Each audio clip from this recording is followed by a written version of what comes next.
right, good morning, everybody. Welcome back to another week with Coffee with Monta.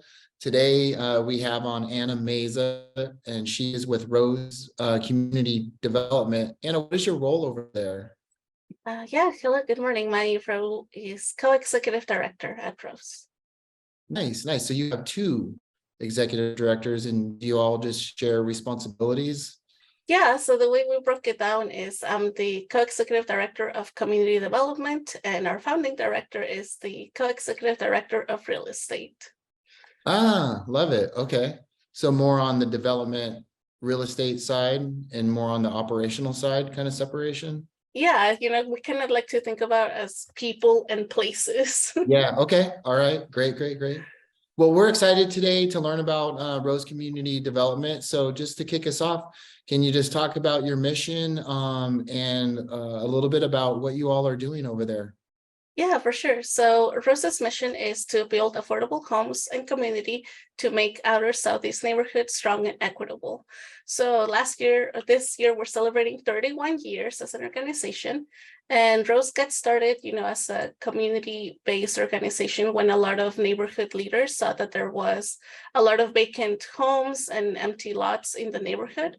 And, they acquired a home, redeveloped it, and sold it. And so that's really how the mission started, of just really wanting to make our community and our neighborhood better, because we know that there's a lot of lack of funding, and just historically East Portland has, kind of been annexed as the last step to the city of Portland. So a lot of the same infrastructure that exists in inner Southeast does not exist in outer Southeast.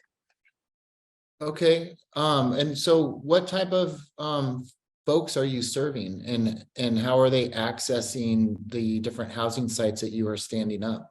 Yeah, so I really like to say that we serve people from conception all the way to natural death. So we truly have housing for everyone, and in all stages of life. And so we have a property that's exclusively for people 55 and over, and then we also offer a lot of family size housing, so a lot of 2, 3, and 4 bedroom units, since we know that like a lot of families need housing, but they're not able to find something that is affordable in their community. Yeah, so are you all, is it mostly multi-family housing, or is it single family homes, or is it both? So we primarily have multifamily housing, Right. and we only currently have 11 single family homes. Okay. And then are you all building housing, affordable housing, like putting together, are you using low income tax credits along with regional bond money and, all the other braided funding that comes together for those projects? Yeah, we are actually, and we have a project in the pipeline right now. Right now, I don't know if this will be the official name, but for now we're calling it Very French, and Okay. it will be on Southeast 111th and Powell Boulevard. Okay. And that apartment will have 50 units, all under 60% of the median family income. Okay, so all 60% AMI units, and then I would assume a mix of 1, 2, and 3 bedrooms. Correct. Nice, nice. Well, that's exciting. We are actually on our first housing development journey at Bridges to Change. And we have, let's see, we have 42 units going up, or, we have the land, and we have the design, and we're going through our funding stack right now. So it'll be over off 181st and Pine, which is on about a block off Stark. Yeah. And then also purchased a lot off of 83rd and Foster with permit ready plans to do 30 kind of micro units of studios and 1 bedrooms. So we're starting that journey. That's awesome. Congratulations. Yeah. So what makes you passionate about the work you're doing over there? Yeah, so I think for me it's really like looking at the work, and as I mentioned, just seeing how we're serving people at all stages of life. And we are an asset-based community development organization, so that means that we build on our community's existing strengths and assets, and don't really we don't come as like the savior or the expert, but rather try to guide people to advocate for their needs and create programs based on what they express as interests and desires. And so I started at Rose 8 years ago when I helped create the Lens Youth Initiative program. And the Lens Youth Initiative focuses on training high school age youth around environmental justice, social justice, leadership skills. And after the youth complete the training with us, then they are eligible to apply for paid summer internships with partner organizations like Singer Farm, Leach Botanical Garden, Portland Parks and Recreation, to name a few. And I really loved seeing the youth grow in their confidence and skills, especially when youth were at the beginning, they were so shy, so quiet, did not want to talk to anybody and just really keeping to themselves. And at the end, they're extremely sociable, talking to adults and their peers comfortably. I almost joke with them, oh my God, it's so hard to get you to be quiet now. For at the beginning, it was really hard to get them to even talk.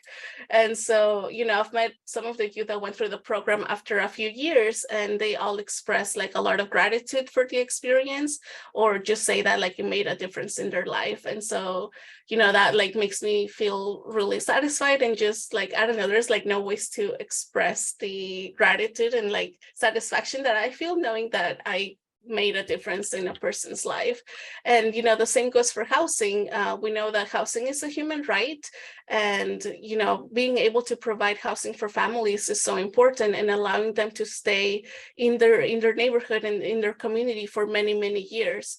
We're not transitional housing. A lot of our residents stay on for many years. We have some residents that have been with us for as long as we've been an organization, and so it's just amazing to see them, grow and develop as people in our housing. And same goes, for a lot of kids, a lot of women that maybe had children while they were in our housing. We've seen them grow, from toddlers all the way now into adults, and it's just really awesome to see the development in people. That's amazing. So along with housing services that you all provide, are you doing any type of other supports or education for folks that are in your housing programs? Yeah, so we offer a resident services program. And so we have staff that are assigned to specific properties to offer site-specific programming. So what we offer at one apartment, we might not offer at another, but that just varies, based on what the residents at that property have expressed as a desire or a need. Or a want in their community. So, one of our properties, for example, has a cooking program that teaches young kids how to cook and use and the history of housing instability, food instability, and food deserts, and how that plays a role. And also, we do bike camps, so teaching kids how to bike safely in their community. And I've mentioned the Lens Youth Initiative. The Lens Youth Initiative is open to all community youth, versus all other programs are specific to just our residents. And yeah, I think, there's always a lot of need and desire for new things. So we're always exploring what else can we offer, especially when we were going through the pandemic. We switched our direct programming into really offering services and providing food boxes, for example, so that our community was very impacted by the pandemic, and so we were working to stabilize them as much as we could in such uncertainty. Yeah, that's great. I think for us at Bridges, currently our housing continuum consists of a lot of transitional housing. We have about 600 plus beds across the Tri-County area, in single family homes, group living, primarily helping folks transition from either houselessness or coming out of incarceration and get the supports they need. And we know how vital it is to provide housing so people can feel safe and secure to actually work on the other barriers that they could be faced with. And one of the reasons we're moving into building multifamily housing is so we can add that next step in the continuum so people can live long and permanent in housing. And I would say, as you said, housing is a human right. And in our current state, specifically in the city of Portland, with all of our unhoused folks, being able to provide permanent housing is such a high need, but it's so hard to stand up these units so quickly. I don't know if you are prepared to answer this, but what do you have any kind of a Reader's Digest version of like, what is your all strategic plan vision moving forward to continue to bring on more housing for those in need? Yeah, so I'm glad you mentioned that, just the fact that, yes, we need more housing, and the the fact that we cannot build housing fast enough for as much as there is need and desire for it. So we're actually launching into a new strategic planning process this year. And so just, to be able to identify those priorities for us and like how to continue moving forward. And, I can tell you that for this last project that I mentioned, we had to apply for funding for 3 years, even though we've been ready and like we really want to build the housing, but we did not get the funding. And, if we don't get the funding, then we don't have the money to build it. So, it's just like a perpetual cycle. And for me, last year when we did our annual campaign, my slogan was housing is just the beginning, because I truly share that sentiment with you of like, housing is just like the very base, very minimum that people need in order to be able to advance and work on the other areas of their life, such as getting a job, obtaining an education, just being mentally stable and having access to other resources that they need. Like housing is just the beginning. Yeah, I think what I'm experiencing as a new housing developer is it's not very easy to get it done, especially when we talk about, we can get, as organizations, we can get site control and find a piece of land, which is even difficult. But then it's really interesting that the funding mechanisms that need to be braided together they open at different times of the year. Like, so we need to do a better job at making the funding sources more accessible so things can get lined out strategically and efficiently. And like you said, it's 3 years, like to get the money together to build this thing. We're also learning through our process, we're going after regional bond money, which we may or may not get. And then we got to go after LIHTC.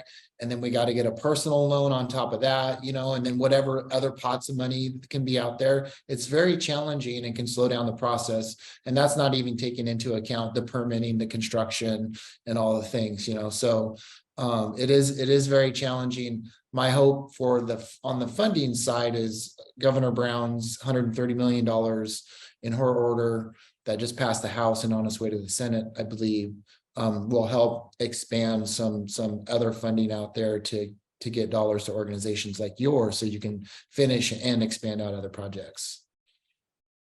Yeah, absolutely. I really hope that they're able to live stream and like just synchronize all the funding opportunities. So like if you miss one, okay, then you can apply to the next one right away without having to wait a full year for another application opportunity. Yeah. I mean, I think that in a perfect world, these different funding sources would all be working together. So they're launching funding at the same time. So when organizations apply for one, they need A, B, and C. So why not launch them all together so we can get the applications done in one shot, and then we can move forward with our projects. So, again, just like all things, are systemically, it's flawed and has a ton of barriers to it. So, can you talk a little bit about how equity is showing up in your work over there? Yeah, for sure. So at Rose, we launched an equity initiative back in 2017. And Rose staff participates in monthly equity meetings to learn about equity from different perspectives. And we also develop an equity lens to assess programs and decisions as an organization and identify ways to advance equity within our communities.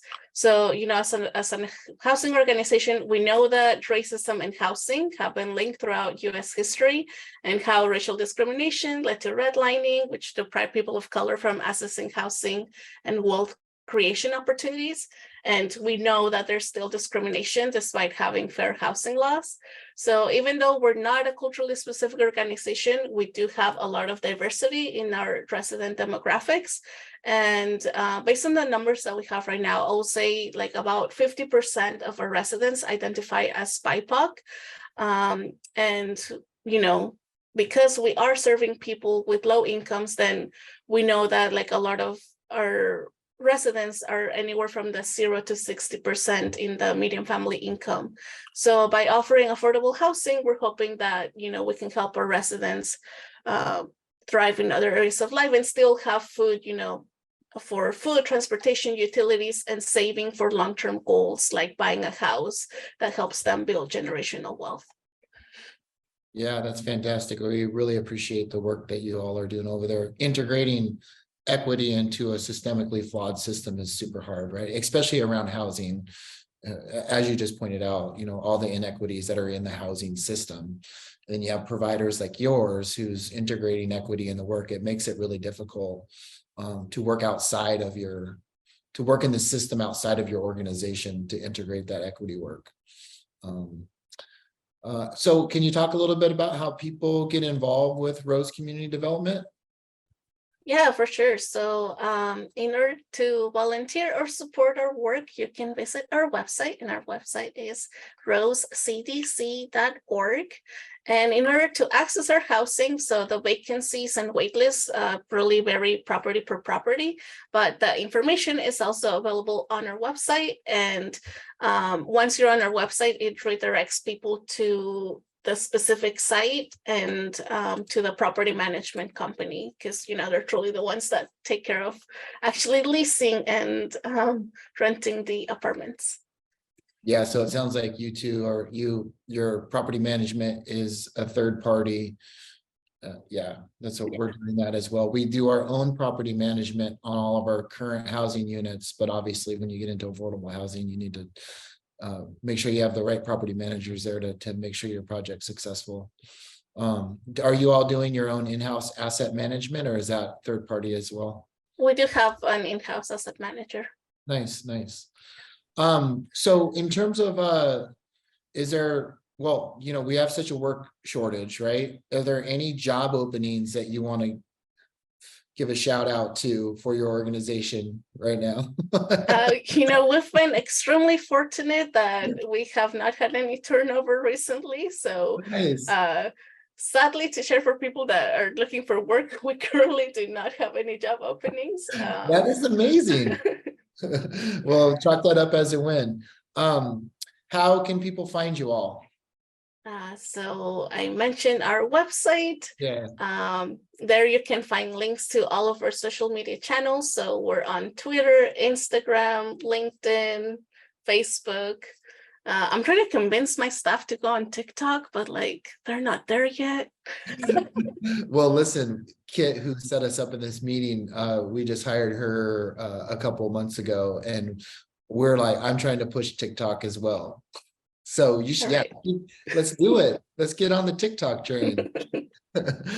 All right, Ann. Well, I know it's Wednesday and I'm sure you got a ton to do this morning. I really want to thank you for taking the time this morning to have this quick conversation and sharing about Rose City Community or Rose Community Development with us and the community.